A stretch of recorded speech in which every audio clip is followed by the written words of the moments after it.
ओम शांति। आज 22 अगस्त 2024 की मुरली का चिंतन है। आज मीठे बाप दादाजी ने कहा है, मीठे बच्चों, तुमने सारे कल्प में ऑलराउंड पार्ट बजाया। अब पार्ट पूरा हुआ है, घर चलना है। तो ऑलराउंड पार्ट कौन बजाता है? जिन आत्माओं ने पूरे 84 जन्म लिए हैं। तो वो आत्माएं क्या कहलाती हैं? ऑलराउंडर, जिन्होंने सब काम किए हैं। देवी देवता बनकर सारे विश्व पर राजाई की है, क्षत्रिय बने हैं, वैश्य बने हैं, शूद्र भी बने, और फिर ब्राह्मण बनकर के उच्च कोटि के ईश्वरीय संतान बनते हैं। हीरा जन्म प्राप्त होता है उन्हें। और जो अपने पुरुषार्थ से ऊंची अवस्था को प्राप्त कर ब्राह्मण कुलभूषण बनते हैं, तो वही आत्माएं ऑलराउंडर कहलाती हैं। बाबा ने इसके लिए हमें हमसों का अर्थ भी बताया है ना, समझाया है हमें कि हम ब्राह्मण, हम सो देवता, ब्राह्मण सो देवता, देवता सो क्षत्रिय, क्षत्रिय सो वैश्य, और वैश्य सो शूद्र। तो ये है हमसों का अर्थ। ये सिर्फ बाप ही आकर समझाते हैं। लेकिन सन्यासियों ने क्या कह दिया था? हम सो आत्मा सो परमा, आत्मा को ही परमात्मा के। इसमें फिर क्या हो गया? मोक्ष पर।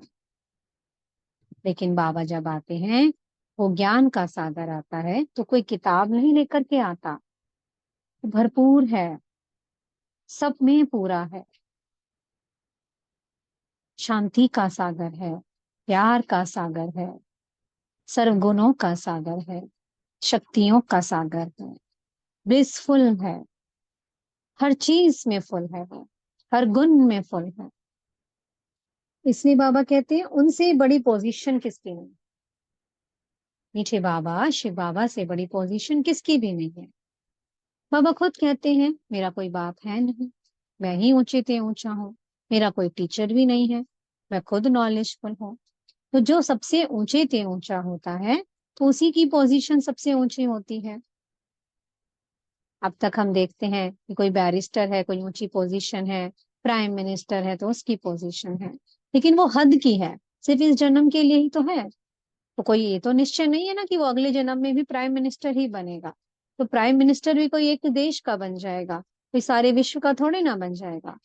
पर बाबा हमें ऐसी पढ़ाई पढ़ाते हैं, वो सुप्रीम फादर, सुप्रीम टीचर बन करके हमें ऐसी पढ़ाई पढ़ाते हैं कि हमें सारे विश्व का महाराजा महारानी बना देते हैं। अब तो पोजीशन सिर्फ एक हद में है, और फिर हमें क्या बन जाते हैं? बेहद के। ये बेहद का सारा विश्व हमारा होता है। सारा आसमान, सारी धरती, सब हमारे होते हैं। अब तो देखो, पानी भी बटा हुआ है, आसमान भी बटे हुए हैं। देखते हैं ना कि अगर किसी का स्पाइस जेट है, अगर किसी का एरोप्लेन है, तो कोई एक एरिया में नहीं उड़ा सकता। वहां पर भी लिमिटेशंस हैं, बाउंड्रीज हैं। पानी की भी बाउंड्रीज हैं, जमीन की भी बाउंड्रीज हैं।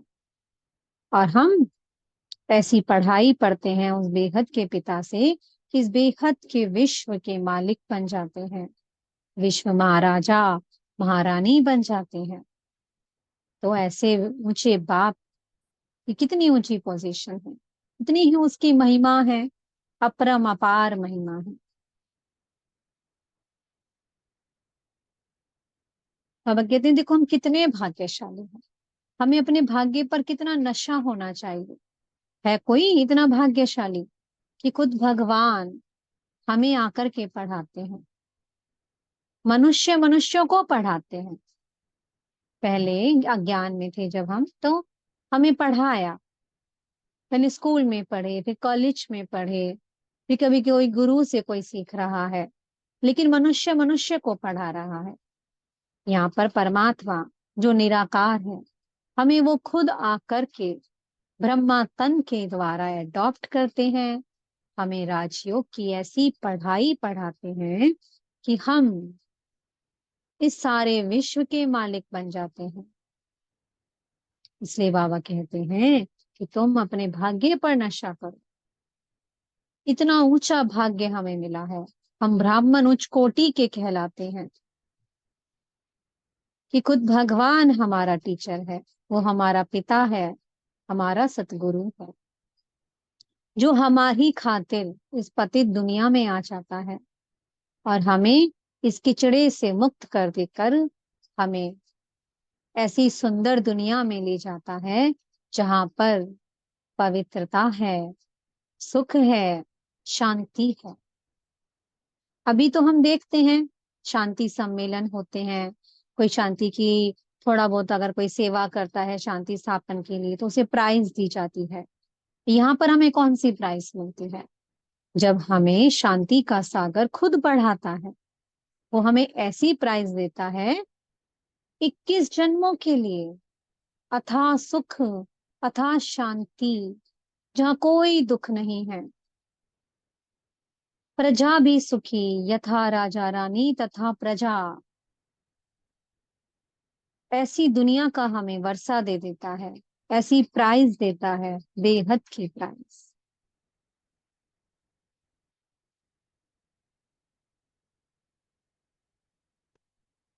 तो हमें ऐसे बाप को इतना रिस्पेक्ट रिगार्ड देना चाहिए, उसकी हर श्रीमत पर चलना चाहिए। तो मीठे बाबा कहते हैं, अब बच्चों घर को याद करो, क्योंकि अब तुमने अपना ऑलराउंड पार्ट बजाया है।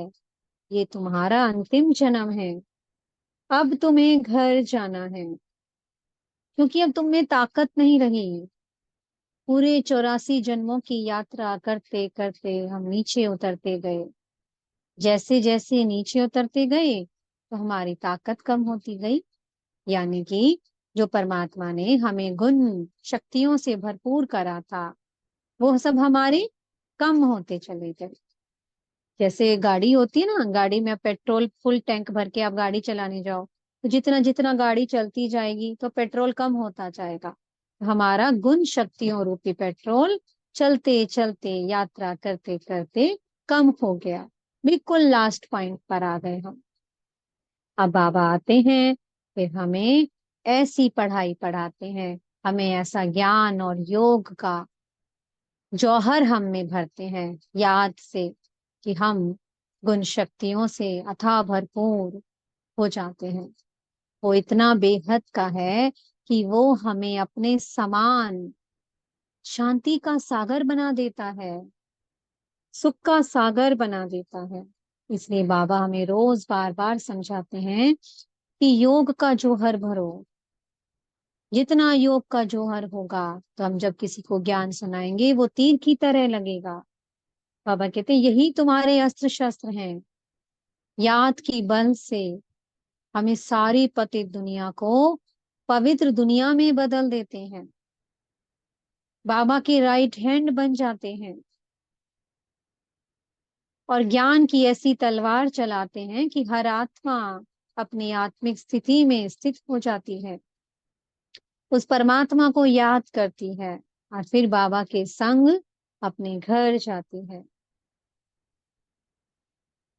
बाबा कहते हैं देखो अभी तो हम एक राज्य पर अधिकार करने के लिए कितनी हिंसा होती है, कितनी हिंसा होती है। जब हमारे ऊपर ब्रिटिश राज्य था तो अपना राज्य हमने वापस लेने के लिए कितनी हिंसा हुई, डिवीजन हुआ, कितनी मारकाट हुई। बाबा फिर हमें ऐसा बना देते हैं कि हम डबल अहिंसक बन जाते हैं। वहां कभी किसी प्रकार की कोई हिंसा नहीं होती, ना मनसा, ना वाचा, ना कर्मणा। काम कटारी की तो कोई बात ही नहीं होती, क्योंकि आत्मा अपनी स्थिति में स्थित है। हर आत्मा सबको आत्मा ही देखती है। जब आत्मा आत्मा को देखती है तो सदा सुकर्म ही होता है, सबको सुख ही देती है। मीठे बाबा बार बार अपने बच्चों को बड़े प्यार से कहते हैं, बच्चों अब घर जाना है, इसलिए घर को याद करो। मुझे याद करो। कि साथ में क्या कहते हैं, अब घर में जाके बैठ थोड़े ही जाना है, क्योंकि अब हमें नीचे सुखधाम में भी आना है। क्योंकि हम कौन हैं? ऑलराउंडर हैं। ऑलराउंडर पार्थधारी हैं। हीरो हीरोइन पार्थधारी हैं। फिल्म देखते हैं ना, जो हीरो हीरोइन होते हैं वो शुरू से लेकर अंत तक पाठ बजाते हैं। तो जो हीरो हीरोइन पाठधारी आत्माएं हैं, वो शुरू से लेकर अंत तक पाठ बजाते हैं। इसलिए हमें बाबा को परम धाम में बिंदु बन बिंदु के संग बैठ जाना है। घर को भी याद करना है और अपने सुख धाम को भी याद करना है। हम क्या बनने जा रहे हैं? लक्ष्मी नारायण, इस विश्व के महाराजा महारानी।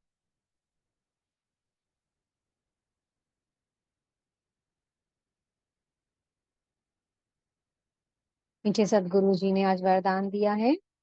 अविनाशी उमंग उत्साह द्वारा तूफान को तोहफा बनाने वाले श्रेष्ठ ब्राह्मण आत्मा भव। उमंग उत्साही ब्राह्मणों की उड़ती कला के पंख हैं। हम ब्राह्मण सिर्फ उमंग और उत्साह, हमें खुशी भरते हैं। जितना जितना हम बाबा को याद करते जाते हैं, उतना उतना हमारे अंदर खुशी भरती है। हमारा खुशी का गुण जागृत होता जाता है।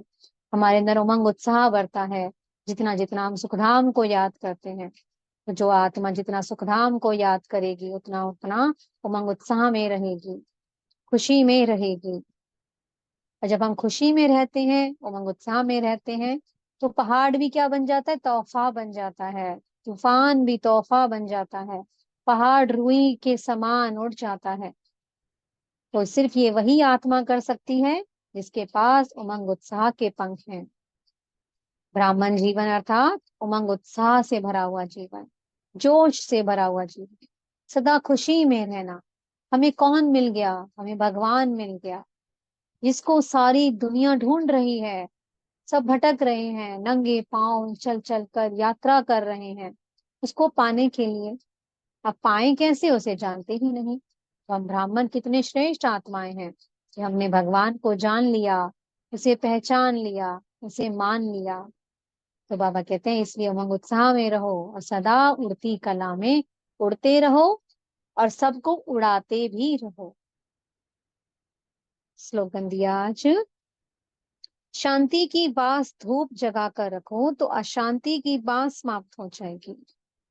जैसे हमने देखा है ना, कभी कभी स्मेल हो जाती है कहीं पर, हम परफ्यूम छिड़कते हैं, डिओड्रेंट लगाते हैं, या कहीं पे हम धूप बत्ती जगाते हैं घर में कि खुशबूदार, कि घर में खुशबूदार माहौल रहे। तो बाबा कहते तुम्हें कौन सी धूप जगानी है? तुम्हें शांति की ऐसी धूप जगानी है, यानी कि अपने शांति के स्वधर्म में ऐसे स्थित हो जाना है। शांति रूपी हार गले में डाल करके रखना है, ताकि जो बेहद में अशांति फैली है, सारे वायुमंडल में जो अशांति फैली है, आत्माएं जो अशांत होकर के उस परमात्मा को पुकार रही हैं, तो हम उन्हें शांति दे सके। बाबा कहते हैं ऐसी धूप जगाओ, अपनी स्थिति में, अपनी शांति के स्वधर्म में ऐसे स्थित हो जाओ कि बेहद की शांति चारों ओर फैल जाए, सारी दुनिया शांति से भरपूर हो जाए। और वो कैसे हो सकता है? जितना जितना आत्मा अपने मस्तक पर बिंदु बन उस परमात्मा बिंदु के साथ कंबाइंड होकर के उसकी याद में रहेगी, उतना उतना उस आत्मा से शांति की वाइब्रेशंस उस स्थान पर भी फैलेंगी, आत्माओं तक भी जाएंगी, और सारा वायुमंडल भी शांति से भर जाएगा। ओम शांति। बहुत बहुत शुक्रिया प्यारे प्यारे हमारे मीठे मीठे बाप दादा जी का। ओम शांति।